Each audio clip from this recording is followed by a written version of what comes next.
because President Bush did talk a lot about immigration reforms that needed to take place, and not particularly practices that had fallen, I think, disproportionately on Muslim immigrants. Now, obviously, that changed 9-10 months later. And the unfortunate political reality for this year, I think, is both parties are going to be very frightened about addressing the issue of Islam. Republicans, because after 2001, they've kind of painted themselves into a corner large. And it's very hard for a Republican nominee to get out of that right now. For the Democrats, unfortunately, because I think Barack Obama would be one of the people to really engage the community and the issue and the worldwide implications, but Republicans are going to use that to try to defeat him this year. We've already seen it. Yeah.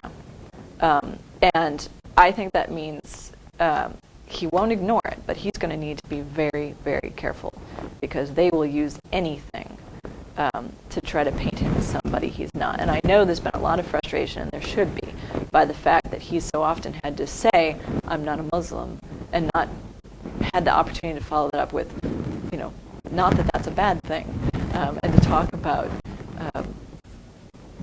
about his ties to the Muslim world. But because there is so much fear-mongering, and because it does work with a section of the electorate, and because already we're hearing, I think Sean Hannity was saying, well, I don't think he's a domestic insurgent. That word insurgent to apply to a Democratic nominee, they know exactly what they're doing. And I think, whatever your party is, I think we can only hope that after November we'll be in a much better place to start talking about these issues. But I don't have a lot of high hopes that that's going to take place during the campaign. I think that it would be good to give Amy a chance to sign books, and if you want to come and talk to her and ask her questions, she'll be here for a while. She's not going anywhere. But I know people have to leave at 1, so thank you all for coming, and thank you, Amy, so much for talking.